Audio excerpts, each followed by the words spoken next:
culture of kids who don't even understand empathy often. And so it's something that is a challenge for me. It's something that I constantly think about.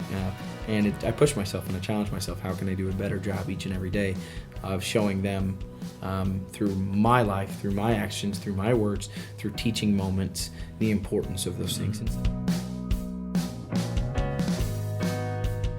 Welcome to the Legacy Project. My name is Jim Copple, president of the Servant Forge Foundation. We're an organization committed to leadership development with a specific focus on service. This podcast and its related activities are about sharing the legacy we have inherited and discussing the legacy we still want to create.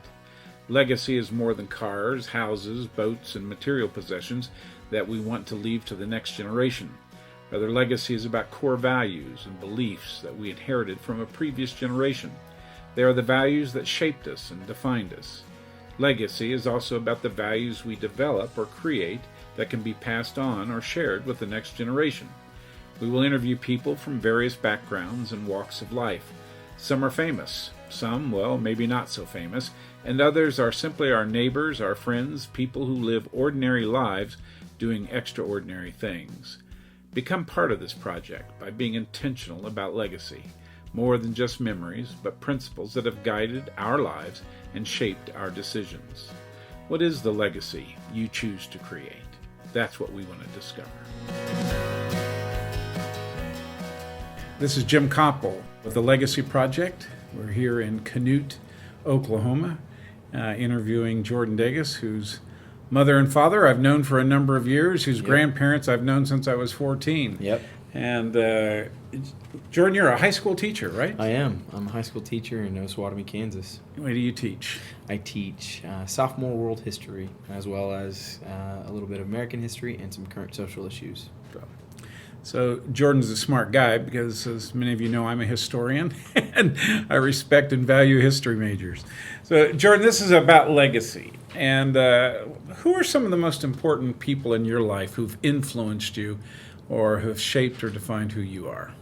Definitely family members. I think I come from a very rich history of just people who have lived a legacy, both my mom and my dad, my grandparents, and just those individuals who have invested in me throughout the years, both in academics, sports, time, and anything like that. So, one of the things that we look at in the Legacy Project, beyond material possessions, what we inherit in terms of cars, houses, whatever, but those core principles or values, what are some of the things that you've inherited from those people? I would first say my faith. I think that'd probably be the most important thing, is from a young age, my grandparents and my parents and everybody who have had an influence in my life have helped me to shape my faith, have pushed an influence of their own walk. They modeled that for me, their own walk with the Lord, and as a result encouraged me to have my walk with the Lord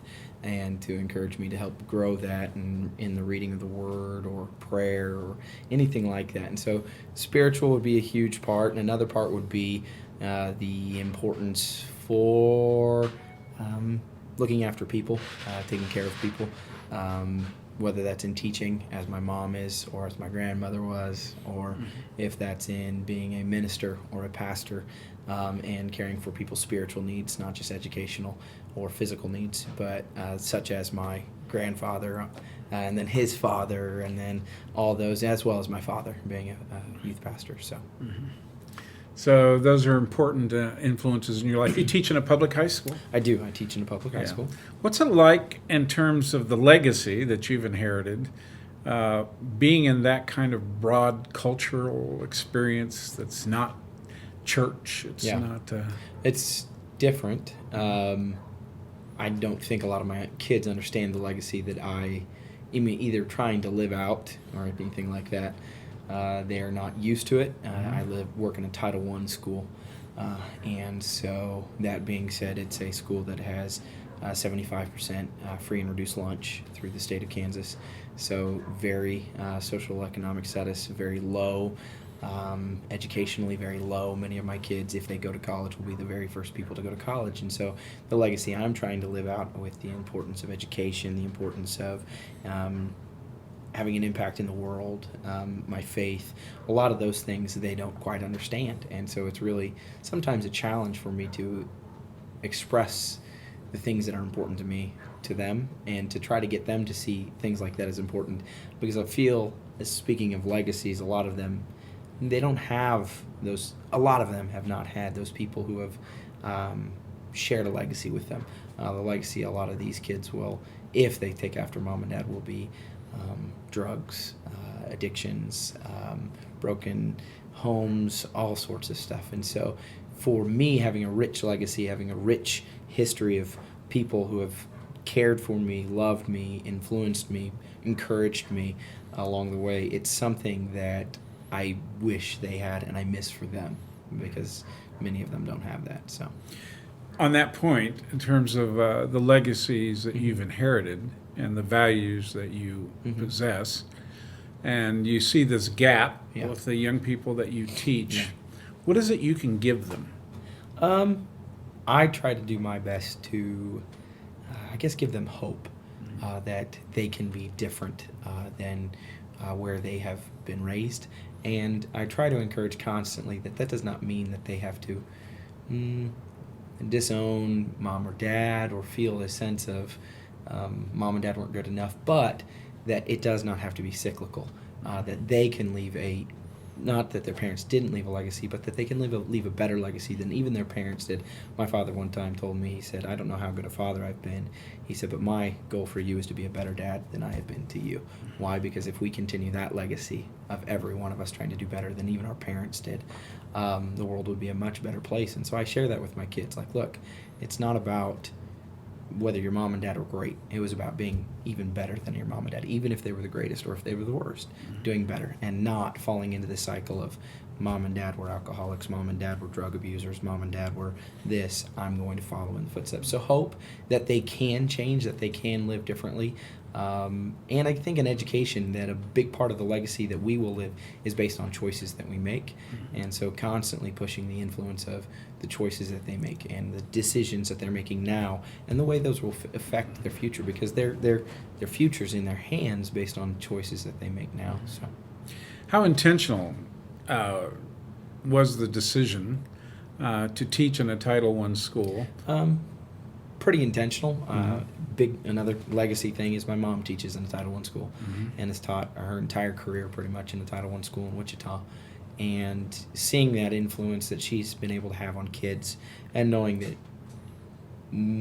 whether or not those kids became anything afterwards, her work has been tireless and has constantly gone on. And seeing that and knowing that I could do the same thing, it was pretty intentional.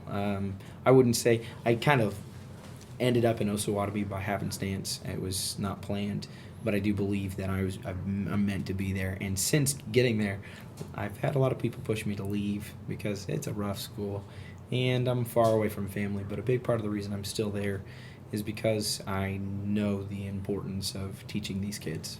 To what extent is that a vocation or a calling? Very much so. Very much so. I've always seen what I do as not so much an occupation, but much more a vocation or a calling, much more something that I am called to, and that's why being an educator, money's not an important thing. It's something that I truly desire to do, and I love, and even I thank the Lord every day that I get to live out this calling. I shared that with some of my students that, look, guys, you are my calling. Every day when I get to come here and have talks with you or discuss issues after school or even go to your ball games and influence you, I said, I'm living out my dream every day. So, I think teaching particularly is one of the professions or areas where legacy probably has its most conspicuous opportunity. Yep. I remember my oldest daughter is a teacher, and when she was hired in the Baltimore County Public Schools as a first-year teacher, she was interviewed by the Baltimore Sun newspaper, and she was asked, what influenced you to do this? And she said, well, and what were the influences? And this was in the paper, and as a dad and also a former teacher, this was a powerful statement. She said, my mother taught me to teach. My father taught me never to give up on a child. And I thought, wow, if she learned that, and from her previous generation, that's extremely valuable. And so the legacy, I think, in teaching, from a subject matter, and you bring certain values to that topic or to that subject area, are you conscious of that you are a follower of Jesus and that you bring values to the discipline and into the relationships, especially in a Title I school? Are you conscious that you're transmitting some values that will give them a foundation to move forward? Constantly. And I realize, they are learning from me, whether it's through word or deed. And so the life I live, they're watching. They watch the way in which I interact with people. They watch the way in which I handle frustration, the way I handle people that aren't easy to handle, anything. And I know that. And so it's a very conscious thing. It's something that I'm constantly thinking about. It's something that I'm constantly thinking, what can I do better? How can I teach these values, these virtues, these things that I've had a background of? How can I teach giving? My grandparents are some of the most generous people I've ever met in my life. How can I teach generosity to culture that has been taught to hoard and to keep? How can I teach love and empathy and to a culture of kids who don't even understand empathy often? And so it's something that is a challenge for me. It's something that I constantly think about, and I push myself and I challenge myself. How can I do a better job each and every day of showing them through my life, through my actions, through my words, through teaching moments, the importance of those things? And sometimes, as much as I love history, sometimes I realize that some of those are even more important than the knowledge of who killed who or who died here and who abdicated the throne here.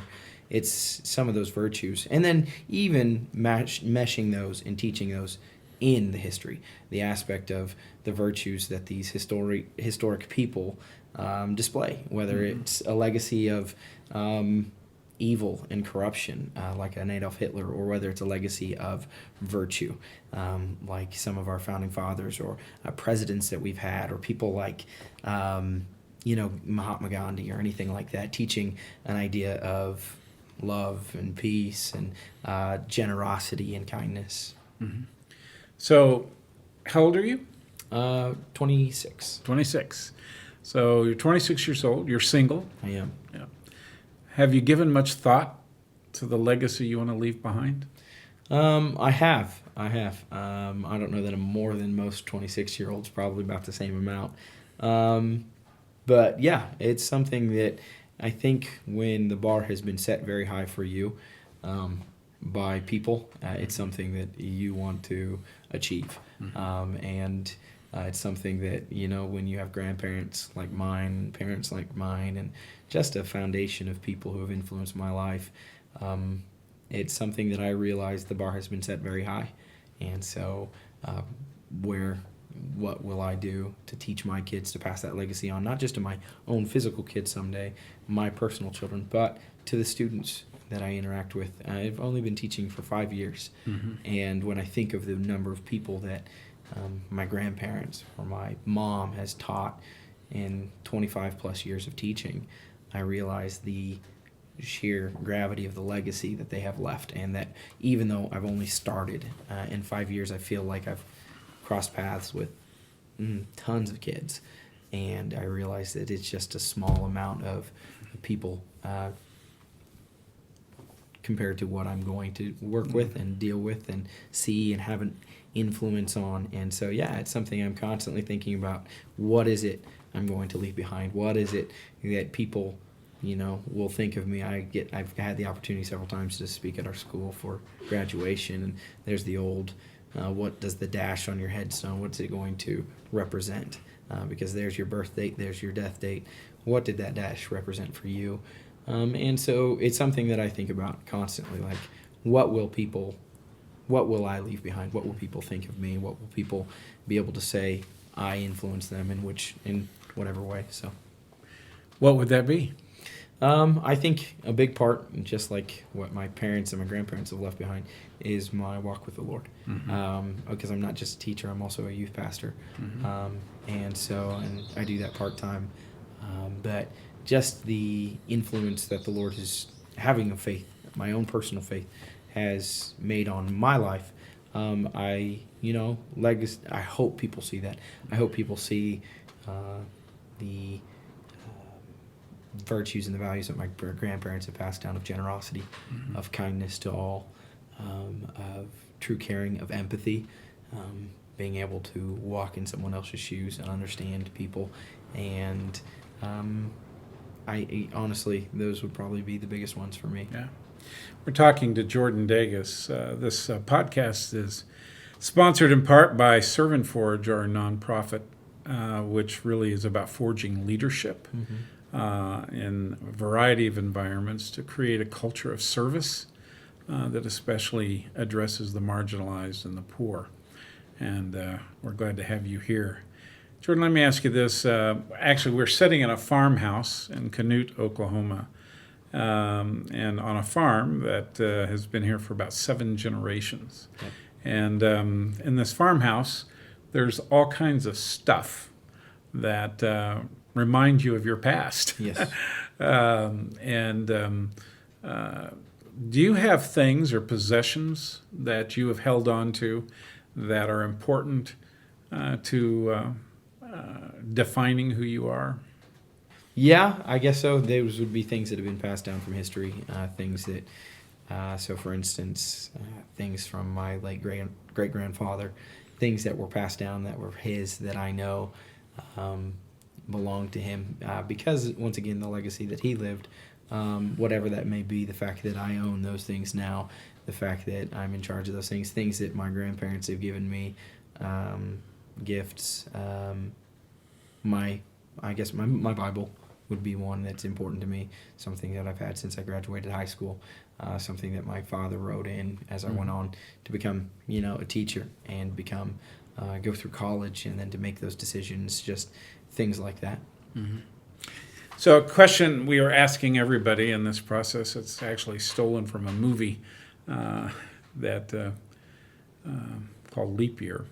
If the house was to catch on fire, beyond people and pets, what one thing would you grab that you would run from the house with? Well, not my mother's ring like in the movie. Yeah. But that's a tough one. I don't know. I guess I live in an apartment, so a lot of my life is in my Condensed. truck and condensed, and it moves from place to place. I haven't acquired a lot of things yet. Sentimentally, though, I'd probably be, I don't have a family Bible per se. It's something that's been passed down, but probably my Bible, something that I know, it's my foundation. It's the thing that all else fails. That's what I go back to. That's all I need is my walk with the Lord. So that would probably be what it would be. And that sounds, I'm sure, pretty cliche. No, that's what's important to you, then, obviously. Last question. At the end of your life, what one word do you want people to say about Jordan Dages? I guess cares. Cares? Cares. I was going to say faith, but I think cares sums that up. I guess I want to be someone who people look at and think, he cares. He cares about what I'm going through. He cares about where I'm at, who I am. He cares about his walk with the Lord. He cares about his family. He cares about friends. He just cares. And even in the trivial, minuscule things, he cares. That wasn't the last question. Okay. So in the last 24 hours that I've been here and you've been here, you and your brother Andrew have purchased 3 steers. I have. And let me ask you, is the purchase and moving into that's the first time you've done this, and you're going to raise them, sell them, do what farm people do with cattle. Yes. Why are you doing this?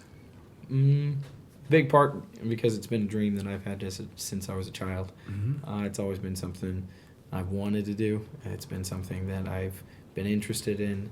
And I think it's also a big part because this place, specifically this house and this piece of land, has been such an influence and an important place for me over the years that I want to keep it going. I've always wanted this place to be here, and I've wanted to keep it going, and I've wanted to have an influence in it and be a part of it.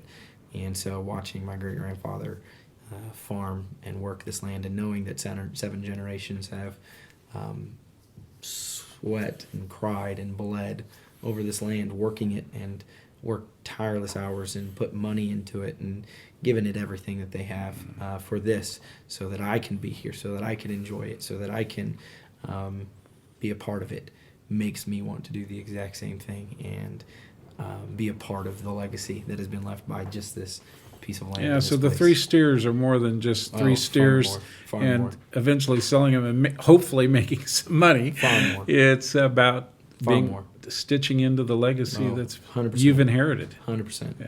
100%. It's the idea that we get to put back into something that put so much into us. Yeah, it's great. Been talking to Jordan Dages on the Legacy Project. Thank you for being with us today. Yep, it was my pleasure. To find out more information about this conversation and other Legacy podcast episodes, go to servantforge.org. Please subscribe to us on your favorite podcast app and consider leaving us a review.